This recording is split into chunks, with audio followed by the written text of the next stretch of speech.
Hai Kinatan Lovers, udah pada tahu kan kalau Indonesia tahun depan mendapat kepercayaan untuk menggelar perhelatan Piala Dunia U20? Beragam persiapan pun telah dilakukan baik dalam hal penunjukan pelatih hingga pemain yang akan dipersiapkan nantinya. Mampukah skuad Garuda Muda bersaing dengan tim selevel Eropa dan Amerika Latin? Dalam waktu dekat, anak asuh Shin Tae-yong akan diuji kehebatannya di Piala Asia yang akan berlangsung di Uzbekistan Oktober tahun ini. Tak cuma bicara timnas, kami juga menyempatkan untuk bertanya langsung mengenai peluang PSMS dalam persiapan jelang turnamen Liga 2 yang juga digelar Oktober nanti. Berikut obrolan santai koran PSMS dengan pelatih kiper timnas Sahari Gultom. Oke, Bang Sahari Gultom, Abang kan saat ini aktivitasnya melatih timnas U19 dalam persiapan menghadapi Piala Dunia. Bang, kabarnya juga kalau sebelum Piala Dunia kita juga akan mengikuti Piala Asia. Boleh diceritakan sedikit, Bang? Bagaimana sih persiapan atau mungkin program yang bakal dilatih untuk itu, Bang? Oke, mungkin bisa saya jelasin sedikit persiapan kita di awal ini, yaitu Piala Asia. Piala Asia itu adanya di Uzbekistan. Kemarin sudah pembagian grup, kita ada satu grup dengan Kamboja, Iran, dan Uzbekistan. Jadi untuk sekarang ini kita sudah mulai latihan dalam bentuk virtual. Artinya sudah sebulan ini kita lebih kurang sudah melakukan virtual training yang dipandu langsung oleh Coach Lee dari Korea. Artinya persiapan kita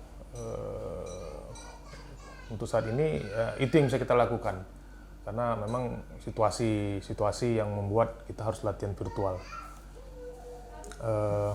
Selanjutnya mungkin nanti kita di Juli akan ada TC untuk TC, tapi juga belum tahu apakah nanti di Jakarta atau di Korea atau di mana, zona mana yang lebih, atau bagaimana federasi yang menentukan. Itu nanti selanjutnya mereka lah yang akan membuat TC ini. Nah, Bang, pada perjalanan nanti Piala Asia ini kan kita satu tim dengan Uzbekistan, Iran, dan Kamboja, gitu kan, Bang? Ya. Dan sebelumnya Coach Indra Sapri pernah bilang bahwa ini tim yang pernah kita kalahkan. Melihat peluang seperti ini, Bang, kalau Abang sendiri di mata pelatih kita bagaimana, Bang? Ya, untuk kategori U16, U19, bicara di tingkat Asia itu, bahkan kalau menurut saya pun untuk di tingkat dunia pun kita masih bisa bersaing gitu ya. Karena memang seperti Iran itu kita pernah uji coba waktu dengan Coach Fahri Husaini, kita saling mengalahkan. Uji coba di Jakarta kita kalah 1-0 dan kita juga menang 1-0.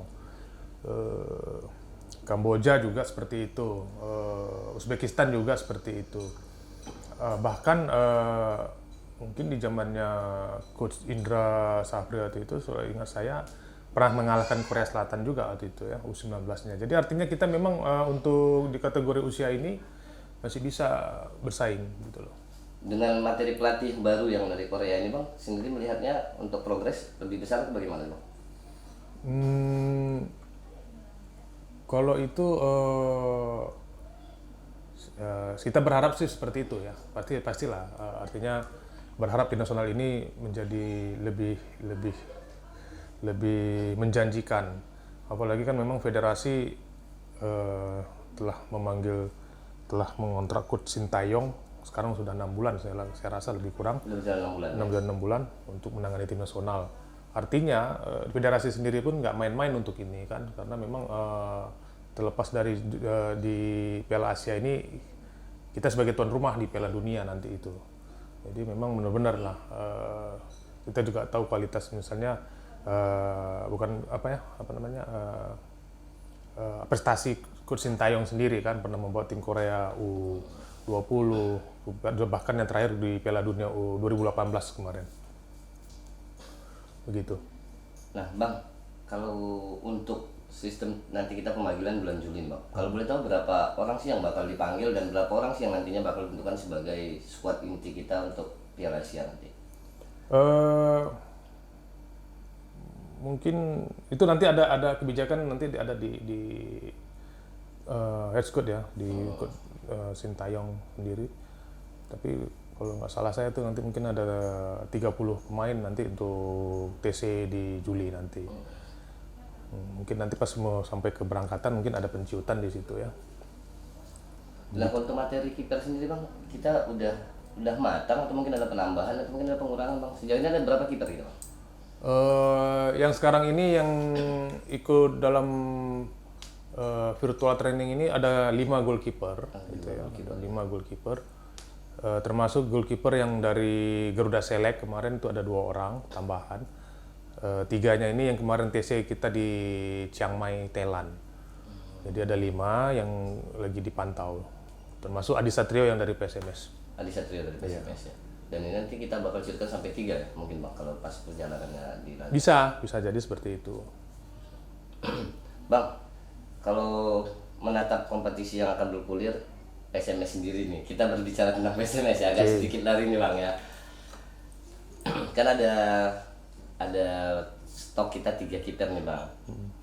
Dengan seringnya Adi Satrio nanti bakal memperkuat timnas. Kita butuh pelapis kiper yang lain atau enggak nih Bang? Karena dia kan bakal ikut terus nih dengan jadwal Oktober ya Abang bilang untuk di Piala Asia dengan liga yang kompetisi yang bakal bergulir Oktober. Kemungkinan Adi Satrio kan tidak akan turun ini. Ya, kalau memang kompetisi itu ada di Oktober ya otomatis nggak bisa dong, ya kan. Tapi kan di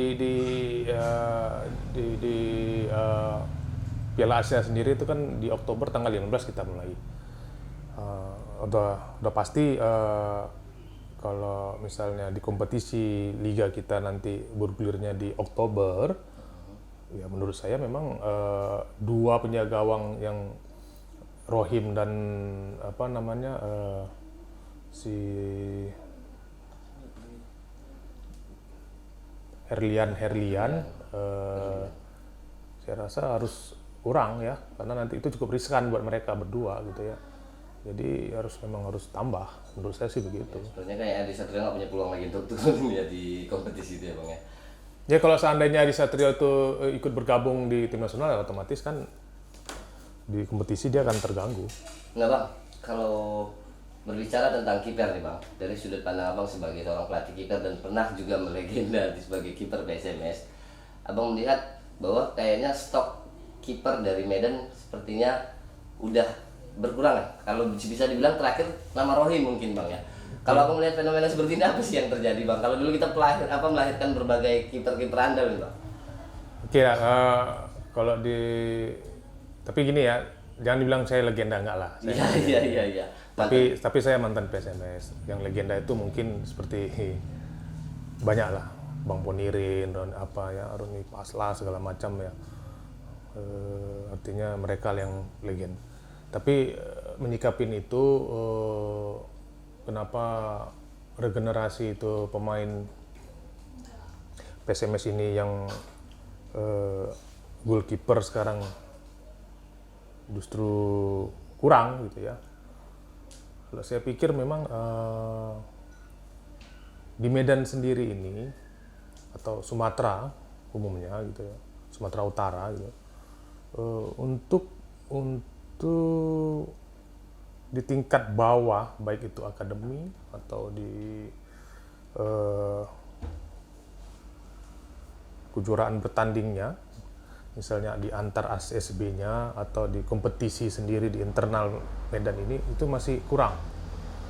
Jadi makanya justru goalkeeper itu kurang untuk keluar. Jangankan goalkeeper, pemain aja untuk dari Sumatera Utara ini justru saya pikir nggak sarung dulu ya Bang? Nggak seperti dulu gitu ya. Jadi artinya memang benar-benar lah kita baik itu siapapun yang terlibat stakeholder yang Sumatera Utara ini giat untuk melakukan kompetisi atau di akademinya itu lebih ini gitu lah. Karena memang jujur saya bilang gitu.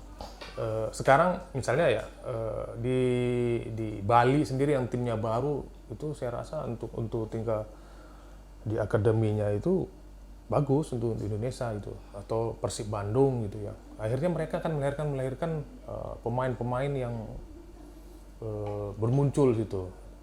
Nah kita justru saat pemain ini muncul, bahkan dia nggak mau main di Medan gitu loh, itu ya kan. Justru dia keluar gitu loh. Egy Maulana gitu kan, itu kan juga Aset kota Medan ya, juga. ya itu. Apakah dia pernah di PSMS Medan kan gitu kan? Nah, itu pertanyaannya.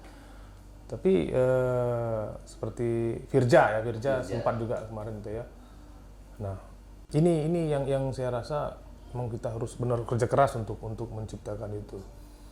Rohim kalau Rohim saya pikir kenapa Main keluar. ya dia harus keluar dan gitu sekarang dia harus kembali lagi gitu ya. Memang regenerasi yang saya pikir cukup kurang untuk berkompetisi, itulah yang harus kita benar-benar yang kerja keras untuk melakukannya. Nah, abang sendiri sebagai seorang mantan pemain PSMS kan juga punya pengaruh ya. Maksudnya ada nggak Pengaruh apa? Iya, punya pengaruh lah. Kalau untuk ngomong aja mungkin orang pasti banyak minat. Nah, kalau mungkin abang pernah berpikir nggak sih untuk mengumpulkan kawan-kawan atau bagaimana untuk membuat sebuah akademi dengan kawan-kawan legenda yang lain atau bagaimana gitu bang? Saya dulu cita-cita saya itu saat saya sama sekolah, saat saya selesai dari apa namanya dari main bola, saya melatih itu. Niat saya tuh mungkin sampai sekarang tuh yang belum apa ya. Saya tuh mau menciptakan lagi goalkeeper yang ini. Bahkan saya sempat sudah sama kawan-kawan ya, satu meeting kayak Lili, Slamet itu semua, Amriko, kemarin itu kita sempat saya udah membuat satu camp goalkeeper di Medan ini, khusus untuk goalkeeper, sampai saya udah buat brosurnya seperti itu ya. Tapi pas itu setelah kita buat brosur itu, termasuk sekarang ini Lili Suheri dan kawan-kawan bahkan sudah buka akademi di Kuarta gitu ya. Nah kita tuh dulu tuh sebelum Kuarta itu kita sudah buat itu namanya Medan FC gitu ya. Sudah pernah dibuat? Sudah kita buat itu. Tapi memang kesibukan kita sebagai pelatih itu. Nah saya kebetulan pun ikut presentasi, ada pelatih goalkeeper di PPLP, saya ikut mempresentasi. Nah akhirnya saya pun terpilih di situ gitu loh, terpilih di situ. Jadi tertinggal lah di ini. Akhirnya jadi saya pun masih tertunda. Jadi kalau niat itu masih ada, tapi saat ini masih tertunda niat itu. Karena memang kesibukan saya di PSMS waktu itu 2014 saat itu, saya ingat itu 2015. Nah itu udah saya niatkan gitu. Memang sekarang ini bisa saja kalau ada lagi misalnya rekan-rekan atau kawan-kawan atau siapapun, bahkan kalau bisa ada pun sponsor sekalipun, niat visinya sama gitu, kenapa tidak kita lakukan itu? Nggak ngobrol langsung sama kami loh. Mana tahu satu jalan bang. Iya. Bisa aja. Itu cita-cita yang bagus bang, aku pikir bang. Yang penting kita satu jalan, satu visi, bisa kita ciptakan itu. Nah, seperti itu. Jadi bang, kesibukan abang, apalagi sekarang di timnas, alasan juga menjadi satu alasan kenapa bang memilih mundur dari PSMS? Ya memang itu pilihan, nggak boleh kita. Kalau kita ambil dua pun otomatis nggak boleh gitu ya, nggak boleh, itu pilihan memang. PSMS juga nggak akan mungkin, atau di federasi PSSI juga kan, di timnas juga kan nggak mungkin ambil Harus dua. dipilih. Harus pilih ya, itu memang itu memang harus pilihan. Tapi lambang lidahnya jelas lebih apa ya bang? Ya kalau itu udah pastilah, karena memang itu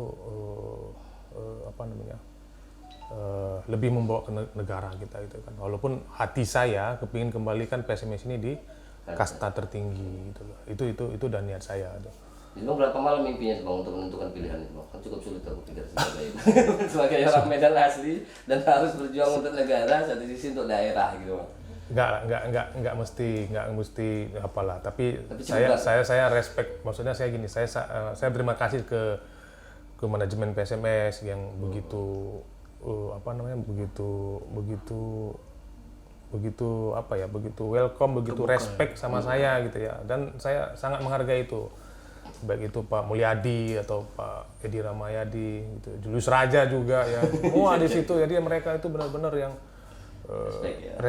sangat menghargai pilihan saya, dan itu yang saya apa. Dan sampai sekarang pun saya masih berkoordinasi atau ngasih saran. Sampai saat ini pun saya masih misalnya pengurus pun suka ngubungin saya gitu kan. Nah kalau abang lihat sendiri kan saat ini dengan skuad yang ada, abang lihatnya bagaimana sih? Abang berpeluang untuk naik kasta atau kayak mana bang? Tanpa abang nih. Kalau saya bilang, bayangin aja. Yang lain ini kita bicara logika aja ya. Yang lain itu belum latihan gitu ya, tapi PSMS sudah melakukan itu. Jadi artinya PSMS ini sungguh-sungguh untuk menuju target ke sana. Yang tim lain itu belum melakukan apa-apa, PSMS sudah kira-kira curi start lah gitu ya. Jadi artinya sudah mempersiapkan diri untuk menuju kompetisi. Kira-kira lah maksud saya, kalau mereka sudah duluan siap latihan, pantas nggak mereka lolos? Kan gitu lagi kembali kan. Perjuangan kerasnya. Iyalah, itu harus kita apain dulu. Artinya mereka harus kira-kira mereka harus lolos nih, karena mereka sudah latihan pertama nih. Yang lain belum latihan, mereka udah latihan. Mereka harus lolos kan gitu kan. Ya gitu dengan dengan dukungan gubernur atau sponsorship ataupun apa, sekarang kan PSMS kan udah termasuk yang ya lebih baik lah gitu loh, dan pantas untuk naik gitu. Pantas ya bang, kalau tahun ini berarti kita punya peluang lebih besar dengan persiapan yang jauh lebih matang. Nah bang, terakhir aku lah bertanya sama bang nih bang, mungkin cerita tentang akademi satu lagi nih bang. Coba sih bang keseriusan abang untuk membangun akademi itu bang. Maksudnya mungkin setelah timnas ini aku mau bikin gini step-step. Ya. Saya juga pernah bilang sama istri ya, sama orang rumah, maksud saya apa angan-angan saya selanjutnya gitu kan. Memang saat saya mau buat akademi itu kita harus fokus ke situ kan gitu kan. Nah sekarang kebetulan saya alhamdulillah masih dibutuhkan di national team. Nah angan-angan itu, maka saya bilang ini masih tertunda gitu kan. Tadi siapapun yang mau kita sama-sama membangun itu gitu kan, pasti kita siap untuk itu, lakukan itu dengan kemampuan, dengan dengan ilmu yang kita beri. Bahkan sekarang saya mau upgrade lagi, itu rencana saya mau upgrade lagi ilmu saya untuk menuju ke sana. Bayangin ya, maksud saya gini ya, kita di national team tuh misalnya di U16 ada Markus, orang Medan gitu ya. Jadi artinya memang ayo gitu loh ya, makanya siapapun yang itu di pelatihnya aja orang Medan gitu misalnya, tapi kenapa pemainnya belum ada dari Medan itu. Nah, itu kan. Makanya bagi saya yang namanya bertukar pengetahuan itu saya suka gitu. Untuk menjadi lebih baik, nyari bibit-bibit lah. Tapi fokus ke kiper nih bang ya kayaknya bang ya. Pasti ke kiper. Jadi artinya memang itu masih yang angan-angan cita-cita saya yang masih tertunda itu. Terakhir kiper kita timnas Markus ya bang. Markus. Iya ya. Markus. Setelah itu udah nggak ada lagi generasi berikutnya ya. Nah di U16 ini ada nih anak Medan nggak salah saya. Kalau nggak salah saya ya anak Medan, anak Langkat nggak salah. Tapi ya mudah-mudahan lah. Saya nggak lupa namanya. Lagi seleksi ya. Seleksi ya. Semoga jebol ya bang. Mudah-mudahan, itulah harapan kita. Oke bang, mungkin udah bang. Terima kasih atas kesediaan waktunya. Thank you. Terima kasih. Mantap.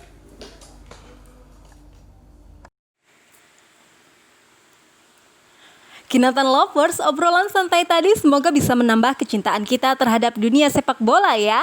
Jangan lupa untuk menekan tombol like, comment, dan subscribe channel YouTube kesayangan kita, Koran PSMS.